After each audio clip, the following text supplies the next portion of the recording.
네, 안녕하세요. 오늘은 2026년 1월 20일 화요일입니다. 네, 오늘 얘기를 나눠볼 부분은 시장을 이기려는 순간 구조로 진다. 조금 어려운 얘기를 해보려고 해요. 그러다 보니까 조금 시간이 길어질 수 있는데, 결국에는 결론부터 말씀드리면, 자, 뒤에부터 제가 표도 좀 오늘 많이 준비해 놨는데, 결론부터 말씀드릴게요. 아니, 무엇을 사냐보다 이 무너지지 않을 만한 나만의 운영 체계가 있느냐, 그게 중요합니다. 그래서 결과 페이지부터 보여드리면 흔들리는 순간에도 지킬 수 있는 규칙에서 이게 투자, 좋은 판단이 나온다라고 생각하면 됩니다. 다시 처음으로 돌아와 볼게요. 그래서 결국에는 우리가 26년에도 25년 때처럼 어떻게 보면 되게 성공적인 투자를 하고 싶은 분들도 계실 거고, 나의 경제 상황을 일단 지키고 싶은 분들도 되게 많을 거라고 생각을 해요. 그러니까 더 버냐, 아니면 지금 현재 갖고 있는 걸 잘 지키냐가 굉장히 중요할 것 같은데, 가장 중요한 건 일단 지키면서 벌면 가장 좋겠죠? 근데 모두가 그럴 순 없을 거란 걸 다들 알고 계실 거예요. 그러다 보니까 어떻게 하면은 내가 원하는 방향으로 좀 이끌고 갈 수 있을까? 그러니까 시장을 이긴다라는 개념보다 내가 원하는 방향대로 나의 방향을 설정한다. 그러니까 시장의 방향보다 나의 방향을 설정한다. 그렇게 한번 생각하면서 시작해 보도록 하겠습니다. 그래서 오프닝 질문부터 말씀드리면, 내가 시장을 이기려는 순간 시장은 늘 구조로 나를 이긴다. 그러니까 사실상 시장의 크기가 나보다 크잖아요. 그러다 보니까 내가 시장을 이긴다는 개념 자체가 조금 어렵다라는 거죠. 그래서 시장을 맞히는 사람이 아니라 시장에 지지 않는 시스템을 가진 사람이 이기는 구간에 현재 있다. 그러니까 현재 시장이 사실 AI가 들어오면서 굉장히 복잡해졌어요. 그리고 과거에는 어떻게 보면 하나하나 약간 개별적인 구간이 있었다라고 하면은, 지금은 그 개별적인 구간들이 다 깨지면서 어떻게 보면 1등만 살아남는 구조가 되는 경우도 있죠. 그래서 그런 부분에 있어서 우리가 시장이 지금 도대체 어떻게 생겨 먹었나? 그렇게 먼저 생각을 해봐야 될 것 같습니다. 그래서 26년 1월에 양면성을 생각해 보면 두 가지가 있습니다. 바로 인하, 그러니까 금리 인하 가능성과 인하가 어렵다라는 문장이 공존하고 있다라는 거죠. 그래서 연준의 커뮤니케이션, 그리고 조건부 완화, 강한 경제가 함께 껴있는데요. 그래서 연준의 인사들은 인플레이션이 더 내려가면 추가 인하가, 금리 인하가 가능하다라고 얘기하고 있습니다. 근데 그러면서도 경제가 예상보다 강하게, 그러니까 좋게 흘러가면은 금리를 인하해야 될 이유가 없다. 이렇게 같이 얘기했어요. 그러니까 똑같은 얘기 한 거죠. 예, 그래서 다음 FOMC는 1월 27일부터 28일, 네, 이렇게 알려져 있고, 이런 양면성이 계속해서 나올 텐데, 감정으로 움직이는 경우들이 많습니다. 그래서 그냥 무자비하게 투자를 하는 거죠. 그러다 보니까 지금 투자 관련돼서도 사람들의 탐욕이 굉장히 늘어나고 있어요. 그러니까 사람들이 투자를 점점 더 많이 하려고 하고 있는 거죠. 그래서 오늘의 목적은 뉴스를 보기 전에 나의 구조가 흔들리는지 점검하는 거. 이거를 조금 주 목적으로 생각을 해볼게요.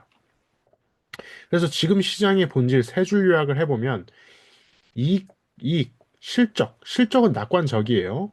근데 금리는 경계를 하고 있어요. 그러니까 정책 관련돼서, 정부 관련돼서, 그리고 포지션, 심리적인 부분이 사실 되게 중요한데 이게 지금 과열돼 있어요. 지금 여러분들 그 탐욕 지수 같은 걸 살펴보면은 사람들이 지금 탐욕 딱 거기까지 올라왔어요. 사람들이 투자를 엄청나게 많이 하고 있는 상황이죠, 지금. 그래서 지금은 실적은 좋다가 쌓이고 있고, 금리 인하 기대가 아직도 남아 있어요. 그러다 보니까 사람들이 지금 얇은 완충제 위에서 지금 다 같이 올라타서 투자를 엄청나게 많이 하고 있는 과열의 상태다. 그래서 우리가 여기 시점에서는 한 번쯤은 정리를 하면서 조심해야 될 필요가 있습니다. 그래서 생각보다 좋다라는 실적이 계속해서 기업마다 다 쌓이고 있어요. 그래서 26년도 S&P 500의 이익 성장률 추정치가 약 14.9%에서 15% 정도 되고요. 그리고 25년도 이익 성장률 추정치가 8.3이었는데 긍정 가이던스 비중이 평균보다 높아요. 예. 그리고 IT가, 그러니까 AI가 핵심 드라이버다. 예. 그리고 이익은 낙관의 근거를 계속해서 제공합니다. 문제는 이 낙관이 가격과 포지션에 이미 반영되어 있는 기업들이 많다라는 거죠. 그러다 보니까 사실상 지금 엔비디아 같은 경우도 실적이 계속해서 잘 나오고 있는데 생각 이상으로 잘 나오고 가이던스도 계속 뚫고 있는데 이미 반영되었다라는 시선 때문에 주가가 안 오르고 있어요. 계속 횡보만 하고 있는 거죠. 자, 금리 쪽을 볼게요. 금리 쪽에서는 인하에 대해서 가능성은 열려 있지만 속도는 불확실하다. 그러니까 언제 할지는 자기들도 모르겠다는 거예요. 그래서 인플레이션이 더 완화되면 인하 가능성은 열어두되 지금 경제가 만약에 강한 쪽으로 흘러가면은 그러니까 지금이 정말 리스트릭티브 하냐? 이걸 흔들면서 인하 속도를 늦추려는 논리로 지금 작동하고 있어요. 그러니까 금리가 생각보다 우리가 생각했던 것보다 사실 초반 26년도 초반부에는 내리지 않을 가능성도 높다라는 거죠. 그래서 지금 시장 같은 경우에는 금리 인하만 좀 보면서 뛰고 있는데 기업 쪽에서는 연준은 계속해서 추가적인 조건, 뭐 노동 쪽에서도 그렇고 계속해서 조건을 달고 있는 거죠. 그래서 이러한 간극이 커질수록 변동성, 흔들림이 계속해서 커진다라는 거죠. 그러니까 주가가 우리가 생각했던 것보다 안 오를 가능성도 있다라는 거예요. 그 다음에 포지션과 심리가 겹치는데 현금 부족으로 지금 측정되는 과열이 있습니다. 그러니까 사람들이 지금 환율도 사실 한국 같은 경우에는 너무 지금 높아지다 보니까 현금을 다 어떻게 보면 미국 주식 쪽으로 놓고 있어요. 근데 이게 환율을 높여주고 있다. 이거랑은 다른 거예요. 이거는 뭐 한국은행 총재가 얘기한 거랑 좀 다른 얘기예요. 그냥 절대적인 현금이 특정 어느 쪽으로 쏠리고 있다. 그렇게 생각을 해주시면 됩니다. 그래서 뱅크 오브 아메리카에서도 현금 비중 3.3%가 기록적인 저점이다라고 발표를 했고요. 현금이 줄었다라는 건 시장 전체의 완충제가 좀 얇다는 뜻이다. 그러니까 현금을 갖고 있어야 우리가 어쨌든 뭘 하든지 투자를 하든 뭐 그거로 밥을 사 먹든 뭐 집을 사든 대출을 하든 뭘 하잖아요. 근데 그게 현재 완충제가 얇다. 그래서 작은 충격이 구조를 흔드는 속도도 지금 빨라지고 있다라는 겁니다. 이게 사실 과거에는 좀 나쁜 뜻이었어요. 왜냐하면 완충제가 없으면 시장이 무너질 수 있잖아요. 근데 현금 자체에 대한 개념이 요즘에 좀 달라지면서 이게 과연 나쁜 것으로만 우리가 생각을 할까? 그거에 대해서는 우리가 계속해서 지켜봐야 될 것 같습니다. 자, 그래서 안지는 구조는 무엇인가? 이거는 예측이 아니라 바로 리질리언스. 많이 들어보셨죠? 회복 탄력성, 복원력이다 라고 볼 수 있습니다. 그래서 틀려도 무너지지 않는 것이 바로 복원력인데 마치는 우리가 정답을 맞추는 거는 사실 주식시장에서 그리고 투자시장에서 있을 수 없다라는 걸 우린 알고 있어요. 그렇기 때문에 우린 언제나 틀릴 수 있고 틀렸을 때의 손상 범위를 관리하는 능력. 그래서 나는 어느 정도까지 손상됐을 때를 우리가 대처할 수 있는가. 그래서 구조란 결국에는 오답 처리를 얼마나 잘할 수 있을지에 대해서 생각을 해봐야 됩니다. 계속해서. 자, 그래서 구조 설계의 세 개 층을 살펴보면은 정보가 있습니다. 첫 번째. 그래서 무엇을 볼지, 지표와 팩트, 뭐 실적 같은 것도 있겠죠. 두 번째 행동입니다. 내가 어떻게 반응할지, 어떤 룰, 어떤 트리거, 그리고 어떤 나만의 투자 철학에 의해서 움직일지, 그리고 심리 세 번째가 있습니다. 사실 여기에서 많이 흔들립니다. 네. 왜냐하면 주변 사람들의 심리들에 따라서 우리가 흔들리는 경우가 많기 때문이죠. 그래서 흔들릴 때 버티는 장치, 이거는 돈으로 버틴다라는 개념보다 나의 심리, 그러니까 내가 선에서 내가 제약을 걸어서 버틸지가 중요합니다. 그래서 투자는 분석만으로 완성되지 않고 분석과 행동, 심리가 고르게 결합될 때 제대로 된 판단과 운영이 될 수 있다는 거 다시 한번 기억을 해주시면 좋겠고요. 그래서 오늘 시장에 맞춘 안 지는 구조, 요즘 시장에 맞춘 안 지는 구조 7가지 핵심만 살펴볼게요. 첫 번째, 수익률 목표를 지우고 생존 규칙부터 적어보자. 그러니까 내가 50% 수익 보겠다. 이런 것보다도 내가 50% 잃었을 때 버틸 수 있다. 이런 생존 규칙부터 적어보자. 두 번째, 충격 시나리오로 분해해보자. 금리가 재상승했을 때, 또는 AI 카펙스가 둔화됐을 때, 밸류에이션이 부담됐을 때 나는 포트폴리오를 어떻게 조정할지. 그리고 세 번째, 좋은 기업과 좋은 매수 환경을 분리하자. 그러니까 지금 엔비디아 같은 경우는 좋은 기업이 될 수는 있어요. 하지만 지금 좋은 매수 환경이냐는 별개의 얘기입니다. 그래서 이 두 개의 별개로 분리해서 봐야 되고요. 네 번째, 리밸런싱은 자동 장치를 설계하자. 그러니까 내가 그때그때 리밸런싱을 하기보다도 어떤 상황, 위에 이 두 번째 있었죠? 이 두 번째와 연결이 됩니다. 금리가 재상승했을 때 리밸런싱 할지, AI 카펙스가 둔화됐을 때 리밸런싱 할지, 밸류에이션이 부담될 때 또는 망가졌을 때 리밸런싱 할지, 이렇게. 다섯 번째, 현금은 대기 자금이 아니라 선택권으로서의 역할을 할 것이다 라는 거죠. 그리고 여섯 번째, AI는 스토리가 아니라 이제는 회계와 생산성으로 결정이 날 확률이 높다라는 거죠. 이게 굉장히 중요합니다. 그 다음 일곱 번째, 내가 틀렸을 때 가장 중요한 거죠.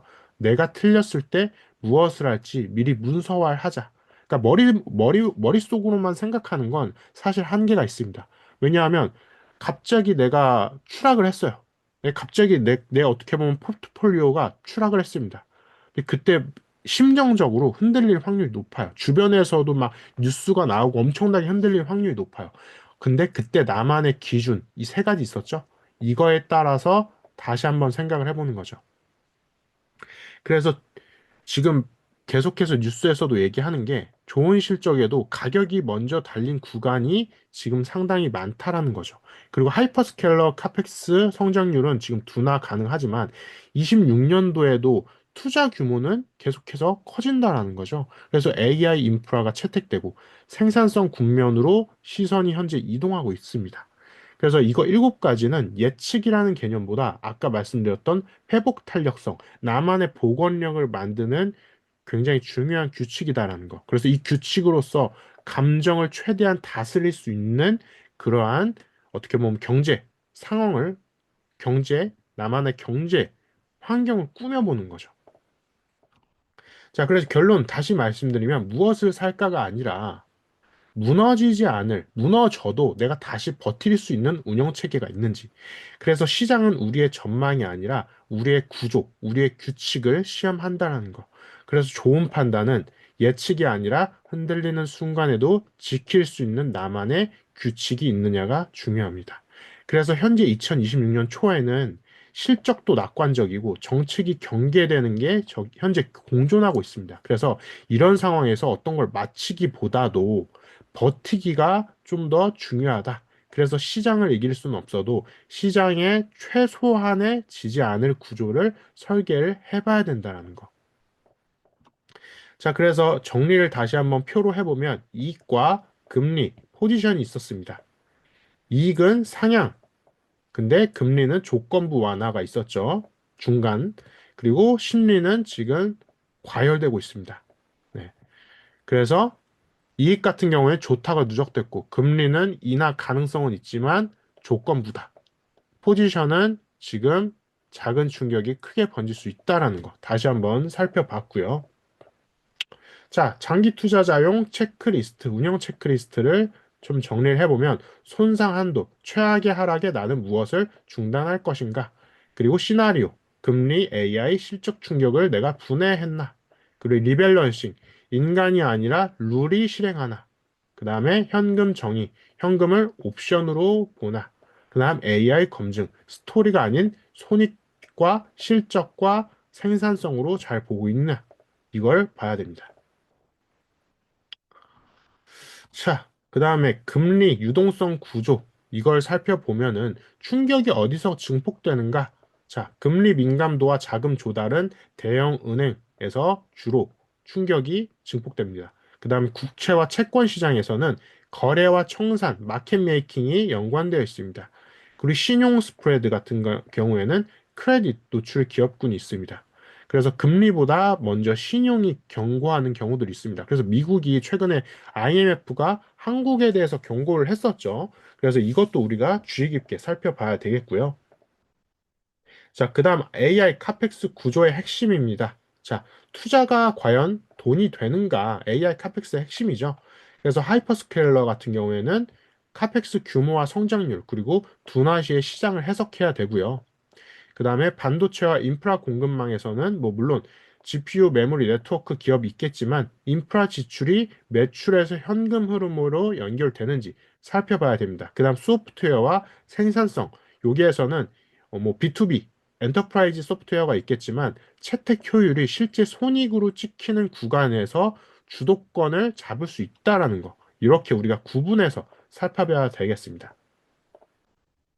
자, 그 다음으로 소비와 실물 경제 심리입니다. 사람은 말과 다르게 행동한다라는 걸 우리가 생각을 해야 됩니다. 그래서 결제와 네트워크 분야에서는 카드 결제 네트워크 기업들이 있겠지만 소비의 양보다 질 변화가 중요합니다. 그래서 필수 소비재와 선택 소비재로 나눠질 거고요. 그리고 리테일과 필수 소비에서는 경기의 체감이 어디서 먼저 꺾이는지 그리고 여행과 레저, 내구재, 이건 사실 많이 필요 없죠.